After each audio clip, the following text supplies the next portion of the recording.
அதிமுக ஒன்றிணைக்கக்கூடிய பணியில மத்திய அமைச்சர் அமித்ஷாவோட திட்டம் தோல்வி அடைஞ்சிருச்சுன்னு சொல்லி நாங்கள் என்டிஏ கூட்டிலிருந்து வெளியே வந்து டிடிவி தினகரன் அறிவிச்சிருக்காரு.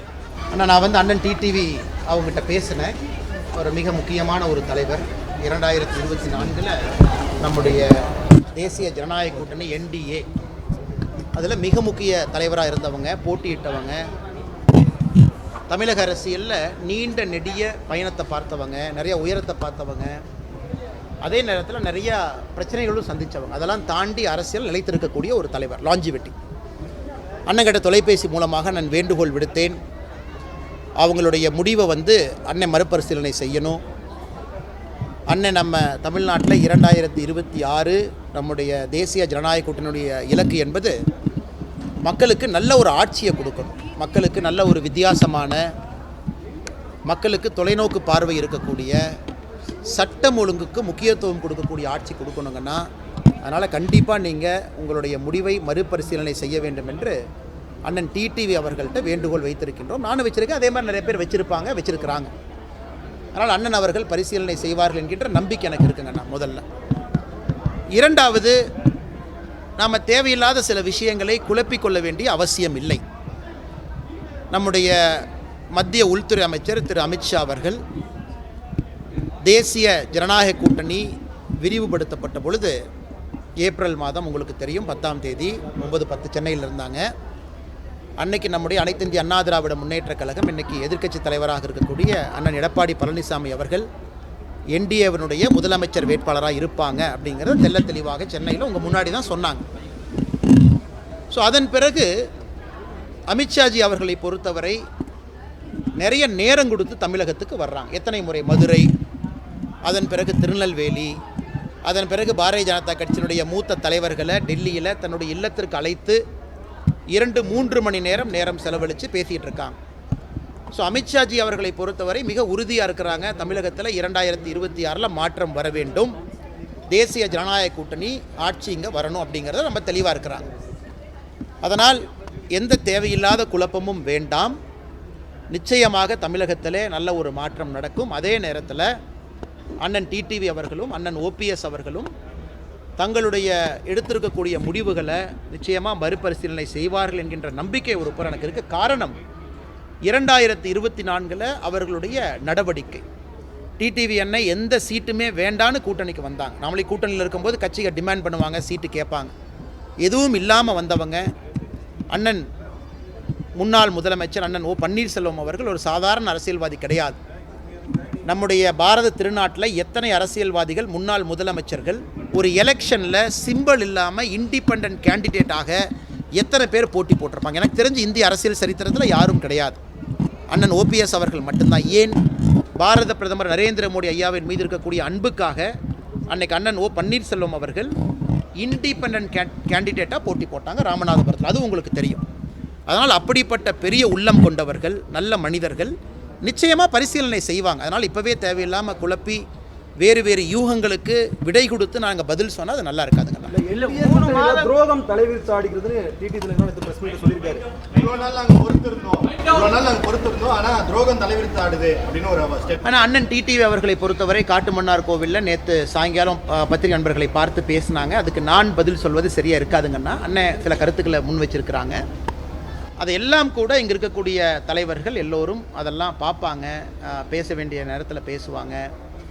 அதே நேரத்தில் எனக்கு தெரியும் அண்ணன் ஐயா ஜிகே மூப்பனார் அவர்கள், பத்திரிகையில் நிறையா யூகங்கள் போட்டிருக்கீங்க. மக்கள் தலைவர் ஐயா ஜிகே மூப்பனார் அவர்களுடைய சமாதிக்கு நாம் எல்லாம் சென்றிருந்த பொழுது அன்னைக்கு எனக்கு தெரியும் அண்ணன் ஜிகே வாசன் அவர்கள் அண்ணன் டிடிவி அவங்ககிட்ட தொலைபேசி மூலமாக பேசினாங்க அப்படிங்கிறது என்னுடைய நம்பிக்கைங்கன்னா. அதனால் ஏன்னா அந்தளவுக்கு மெச்சூர்ட் லீடர்ஷிப் இங்கே இருக்காங்க, தொலைநோக்கு பார்வை இருக்கக்கூடிய தலைவர்கள் இருக்கிறாங்க. 2026 பொறுத்தவரை டீம் ஒர்க்காக சின்ன சின்ன பிரச்சனைகள்லாம் கடந்து தொலைநோக்கு பார்வையில் திராவிட முன்னேற்ற கழகம் தலைமையில் இருக்கக்கூடிய இந்தி கூட்டணி அந்த ஆட்சியை தமிழகத்திலிருந்து அகற்றணும், மக்களுக்கு ஒரு நல்ல ஒரு ஆட்சியை கொடுக்கணுங்கிற நோக்கம். அதனால் சின்ன சின்ன விஷயங்கள் எல்லாம் களையப்படும் என்கின்ற முழு நம்பிக்கையும் எனக்கு ஒருங்கிணைக்கக்கூடிய பணியில தோல்விங்கிறாங்க. நான் அதுக்குள்ளே நான் போக விரும்பலைங்கன்னா ஏன்னா ஒருதலை பட்சமாக நான் பேச விரும்பலை. நம்மை பொறுத்தவரை என்டிஏ என்பது நிறைய குரூப்பிங்ஸ் உள்ள இருக்கிறாங்கன்னா தேசிய ஜனநாயக கூட்டணியில் எல்லோருமே இருக்கிறாங்க. பரஸ்பரம் வேறு வேறு கூட்டணியில் இதற்கு முன்பு இருந்தவங்க இன்றைக்கி என்டிஏல இருக்கிறாங்க. ஏன்னா ஒருமித்த கருத்து என்ன, 2026 மாற்றம் வரணும் அப்படின்னு. பிரச்சனைக்குரியவர்களும் இருக்கிறாங்க. அதெல்லாம் அதை பொறுத்து நான் பிரச்சனை எங்கே சரி செய்யப்படும் இங்கே சரி செய்யப்படும் நான் பேசலிங்கன்னா, டிஸ்பரேட் குரூப்பிங்ஸ், அதாவது வேறு வேறு மனோபாவம் இருக்கக்கூடிய சித்தாந்தம் இருக்கக்கூடிய குரூப்பிங்ஸ் என்டிஏல இருக்கும் பொழுது காமன் எய்ம் காமன் கோல் என்ன, திமுக தலைமையிலான ஆட்சி இருக்கிறத நாம் 2026 வீட்டுக்கு அனுப்பணும் அப்படிங்கிறது. அதனால் பிரச்சனைகள் இருக்குது இல்லைன்னு நான் சொல்லிங்கன்னா, ஆரம்பத்திலிருந்து இருக்கக்கூடிய பிரச்சனைகள் தான். அதெல்லாம் வருகின்ற காலத்தில் களையும் என்கின்ற நம்பிக்கைங்கிற வார்த்தையை நான் பயன்படுத்துகிறேன். ஏன்னா டிடிவி அண்ணன் அவர்களும் அண்ணன் ஓபிஎஸ் அவர்களும் பெருந்தன்மை மிக்க அரசியல்வாதிகள். அவங்க தேவை நார்மல் பொலிட்டீஷியன். அவங்க இருவருடைய அன்பையும் நான் பெற்றிருக்கின்றேன். ரொம்ப நெருக்கமாக அவங்ககிட்ட நான் பேசக்கூடிய ஒரு மனிதன், அவங்க மீது மிகுந்த மரியாதை கொடுக்கக்கூடிய ஒரு மனிதன், மரியாதையோடு பார்க்கக்கூடிய ஒரு மனிதன். நம்ம கட்சியில் நிறைய பேர் அப்படி தான் பார்க்குறோம். ஸோ தே ஆர் நாட் பெட்டி ordinary politician, they are statesman லெவலில் திங்க் பண்ணக்கூடியவங்க. அதனால் நிச்சயமாக நல்ல ஒரு கூட்டணி அவங்க மறுபரிசீலனை செய்வார்கள் என்கின்ற நம்பிக்கை இருக்குது. 4 பிரிவுகளாக பிரிச்சுக்கிடக்கூடிய ஆனால் இதுக்கு நான் பதில் சொல்லிட்டேன் தலைவா. புதுசாக ஒரு கேள்வி தாமரகண்ணி நீங்கள் கேளுங்க.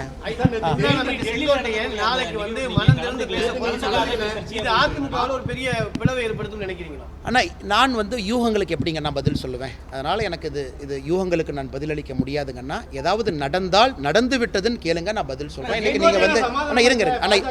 நீங்கள் இருங்க அண்ணன் டிடிவி அவர்களுடைய முடிவை பற்றி நடந்து முடிஞ்ச ஒரு விஷயத்தை இன்னைக்கு கேட்டீங்க, நான் பதில் சொல்கிறேன். நடக்காத ஒரு விஷயத்தை நடக்கும் என்று எதிர்பார்க்கக்கூடிய ஒரு விஷயத்தை அந்த யூகத்திற்கு நான் பதில் சொன்னால் அது சரியாக இருக்காதுங்கண்ணா. நேற்று டெல்லியில் நடந்தக்கூடிய அந்த மையக்குழு கூட்டத்தில் நீங்கள் கலந்துக்கல, நீங்கள் கலந்துக்காத பெரும் சர்ச்சை ஏற்படுத்துது என்ன சர்ச்சையெல்லாம் இது ஒன்றும் இல்லைங்கண்ணா. என்னை பார்த்தா தலைமையில் அதிருப்தி இருக்கிற மாதிரி எனக்கு தெரியுது. அதெல்லாம் இல்லைங்கன்னா, வேலை பளு, தொண்டர்கள் நேரம் கேட்குறாங்கன்னா, தலைவராக இருந்தபொழுது நீங்கள் நேரம் கொடுக்கல, விசேஷத்துக்கு வரல, இன்றைக்கி நீங்கள் தொண்டனாக இருக்கிறீங்க வாங்கன்னு கேட்குறாங்க. அவர்களுக்கும் மதிப்பளிக்கணும். அதே நேரத்தில் கட்சியில் இருக்கக்கூடிய தலைவர்களுக்கு நான் முறையாக தெரியப்படுத்தியிருந்தேன், என்னால் அந்த கூட்டத்தில் பங்கேற்க இயலாது, எனக்கு இந்த நிகழ்வுகள்லாம் இருக்குது அப்படின்னு முதல்ல நான் சொல்லியிருந்தேங்கன்னா. அதே நேரத்தில் அமித்ஷாஜி அவர்கள்ட்டையும் தொலைபேசி மூலமாக நேற்று நான் பேசியிருக்கேன். இது ஒரு பெரிய இஷ்யூ கிடையாதுங்கன்னா.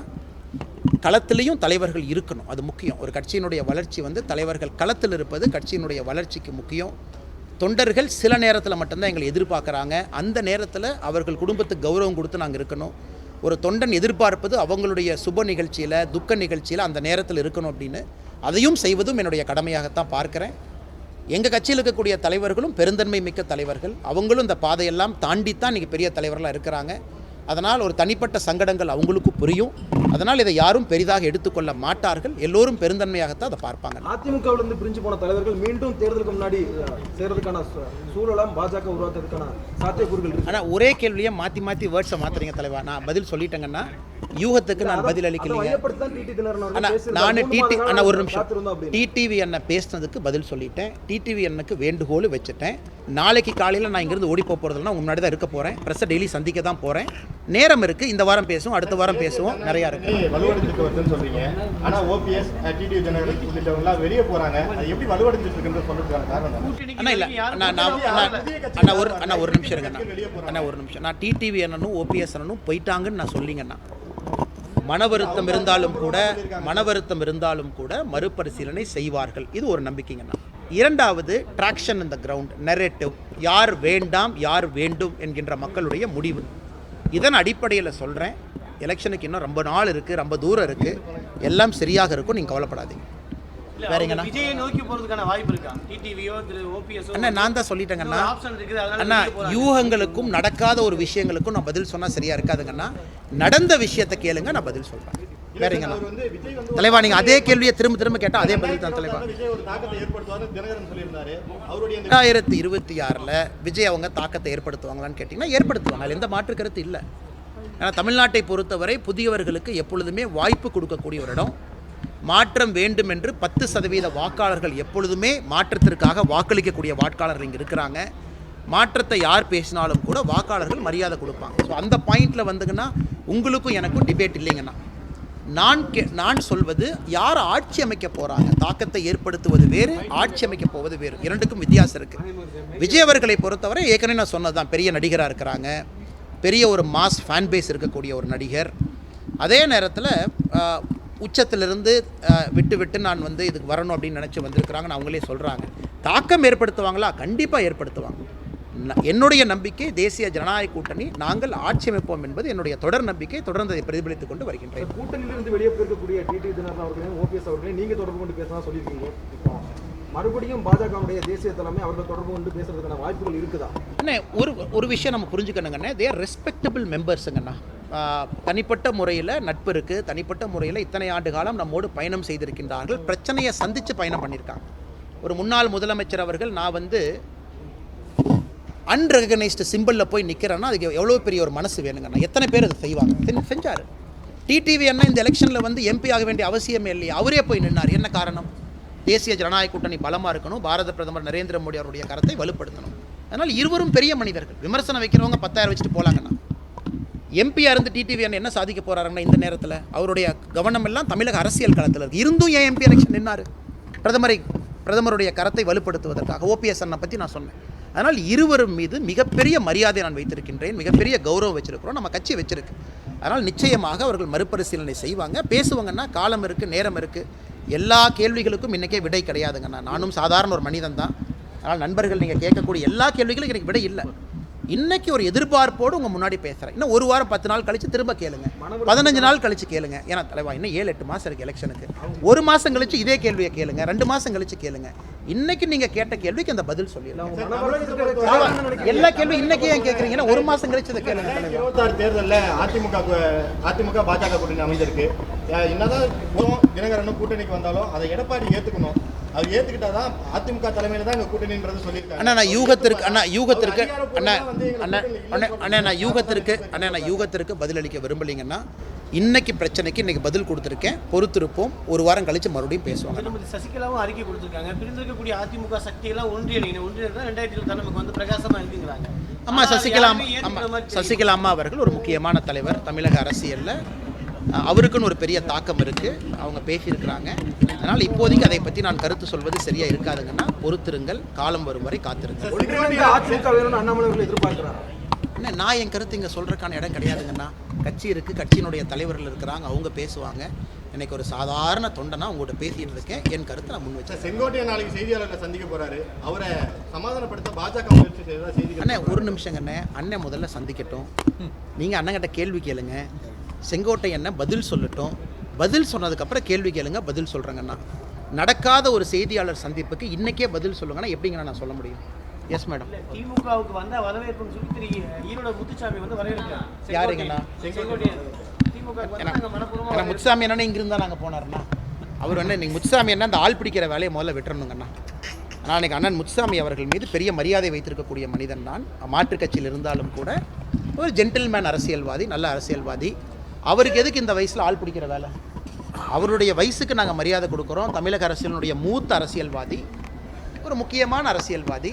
அதனால் அண்ணன் ஆள் பிடிக்கிற வேலையை விட்டுட்டு அவருடைய துறையை கவனம் கொடுத்து 2026 வரைக்கும் அவர் அமைச்சராக இருக்கிறாரு. மக்களுக்கு நல்லது செய்வதற்காக யோசிக்கணும். ஆள் பிடிக்கிற வேலையை அண்ணன் முத்துசாமி அவர்கள் விட்டுறணும். 2 நாள் பயணமாக நிதியமைச்சர் வந்து தமிழகம் வந்தாங்க, 3 நிகழ்வு கலந்து கொண்டாங்க.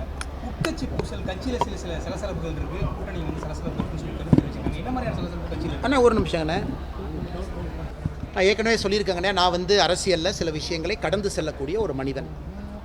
காரணம் வந்து நம்ம மாற்றம் நீங்கள் நிற்கிறோம், அப்போ நம்ம செய்யக்கூடிய நிறைய வேலைகள் வித்தியாசமாக தான் இருக்கும். எல்லா வேலைகள் வித்தியாசமாக தான் இருக்கும். காரணம் ஒரு விஷயத்துக்காக நம்ம வந்திருக்கோம், விஷயத்தை செய்கிறோம். கட்சி நமக்கு வந்து அந்த அங்கீகாரம், மரியாதை, கூட இருக்கக்கூடிய தொண்டர்கள் கூட நிற்கிறாங்க, அது வேறேங்கண்ணா. ஸோ இதில் சில தலைவர்களுக்கு ஒரு ஒப்பீனியன் இருக்கலாம், மாற்று கருத்து இருக்கலாம், அவங்களுடைய பார்வை வித்தியாசமாக இருக்கலாம். பேசுவதற்கு உரிமை இருக்குது. நான் எப்பொழுதும் சொல்கிறது தான், அரசியல் நீங்கள் இருந்தீங்கன்னா 4 பேர் நல்லவன் சொல்லுவாங்க, 4 பேர் கெட்டவன் சொல்லுவாங்க. கெட்டவன் சொல்கிற ஒருத்தட்டையும் போய் நான் பதில் சொல்லிக்கிட்டு இருந்தேன் அப்படின்னா என்னுடைய நேரம் அதுக்கு மட்டுமே கழிந்து விடும். அதை விட எனக்கு முக்கியமான வேலை இருக்கிறது. 24 மணி நேரம் தான் உங்களுக்கு இருக்குது, எனக்கு இருக்குது. அது ஆரோக்கியமான முறையில் செலவிட வேண்டும் என்று யோசிக்கின்றேன். அதனால் இதையெல்லாம் கடந்து செல்வோம். முக்கியமான விஷயங்கள் கையில் இருக்குது. இதற்கு நான் பதிலளிக்க விரும்பலைங்கண்ணா. அண்ணாமலை மாநில தலைவராக நீடிச்சிருந்தாங்கன்னா அந்த கூட்டணி ஒருங்கிணைக்கக்கூடிய அந்த கெப்பாசிட்டி இருந்து. ஆனால் இதில் ஒருங்கிணைக்கலை அப்படிங்கிறதெல்லாம் முக்கியம் கிடையாதுங்கண்ணா. மாநில தலைவர் அப்படிங்கிறது என்னோட ஸ்டாண்ட் வெரி கிளியர். அது உங்களுக்கு தெரியும், எனக்கும் தெரியும். நான் மாற்றத்திற்காக நின்ற ஒரு மனிதன், மாற்றத்துக்காக இப்போது நிற்கிறேன். கட்சி சொல்லியிருப்பது இப்போ ஏற்றுக்கிட்டு நிற்கிறேன். ஏன்னா எல்லா நேரத்துலையும் நீங்கள் 5th கியரில் வண்டி ஓட்ட முடியாது. சில நேரத்தில் ரிவர்ஸ் கியர் போடணும், சில நேரத்தில் 3rd கியர் போடணும், சில நேரத்தில் 2nd கியர் போடணும். அதனால் இது வந்து மாநில தலைமை இவங்க அவங்க அப்படிலாம் ஒன்றும் இல்லைங்கன்னா, ஒரு கட்சியினுடைய பார்வை வேறு மாதிரி இருக்கும். மதிப்பு மிகுந்த தலைவர்கள் மறுபரிசீலனை செய்வார்கள் என்கின்ற நம்பிக்கை இருக்குது. பொறுத்திருப்போம்.